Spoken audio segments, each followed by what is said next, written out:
नमस्कार दर्शकों, आज की कहानी है गरीब की सावन। एक गांव में पूनम नाम की एक लड़की अपनी माँ के साथ रहती थी। वह बहुत ही गरीब थी। पूनम की माँ लोगों के कपड़े धोकर प्रेस करके कपड़े उनके घर पहुंचाकर अपने घर का गुजारा करती थी। पूनम को सावन का मास बहुत ही पसंद था। उसे सावन में झूला झूलना तथा शिव जी के मंदिर में जाना उसे बहुत अच्छा लगता था। अब कुछ ही दिन बाद सावन आने वाला था, तो पूनम अभी से सावन के बारे में सोचने लगी कि अब मैं सावन में झूला झूलूंगी। वह बहुत खुश थी।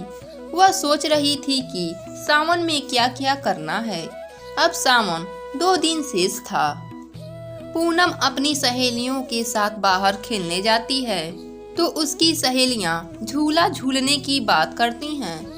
पूनम एक पेड़ के नीचे बैठकर सोचती है कि अब मैं रस्सी कहाँ से लाऊं? मेरे पास तो पैसे नहीं हैं रस्सी खरीदने के लिए। तब पूनम सोचती है कि माँ से कहती हूँ कि वह मुझे रस्सियाँ दिला दे तथा मंदिरों में जाने के लिए पैसे दे दे। फिर पूनम अपने माँ से कहती है, माँ मुझे कुछ पैसे दे दो, मैं अपने सहेलियों के साथ घूमना चाहती हूँ। तब उसकी माँ कहती है, बेटी हमारे पास इतने पैसे नहीं हैं कि हम यह सब मना सकें। यह सुनकर पूनम दुखी हो जाती है।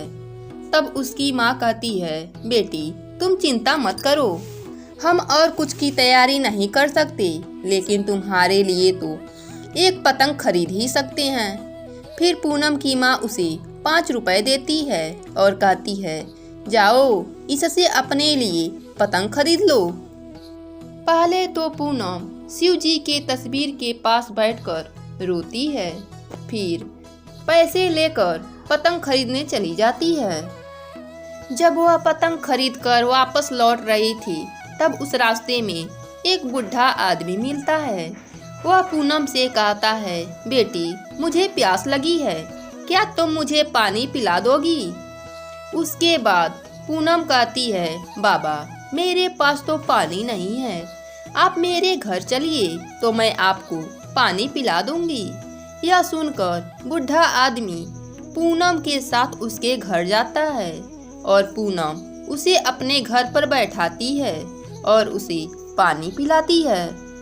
तब बूढ़ा आदमी पूनम से कहता है, बेटी तुमने मुझ प्यासे को पानी पिलाया, तुम्हारा बहुत बहुत शुक्रिया। मैं बहुत खुश हूँ और मैं तुम्हें कुछ देना चाहता हूँ। ऐसा कहकर बूढ़ा आदमी उसे एक झूला देता है और कहता है, बेटी यह जादुई झूला है, इसे अगर तुम कुछ भी मांगोगी तो वह तुम्हें मिल जाएगा। पूनम बहुत खुश हो जाती है। यह कहकर वह बूढ़ा आदमी पूनम के घर से चला जाता है।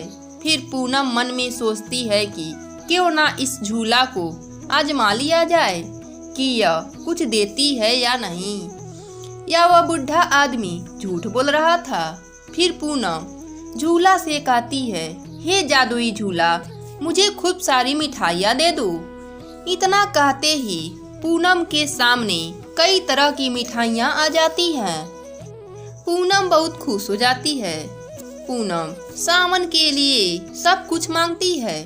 फिर माँ बेटी सावन का महीना खूब धूमधाम से मनाते हैं और पूनम अपने सहेलियों के साथ खूब मौज मस्ती करती है। पूनम बहुत खुश थी। फिर पूनम और उसकी माँ जादुई झूला के कारण अपना पूरा जीवन खुशी खुशी बिताते हैं। इस प्रकार जो भी भक्त इस सावन के महीने में भोले बाबा से कुछ भी मांगेगा उसे अवश्य मिलेगा। प्रेम से बोलिए भोले बाबा की जय।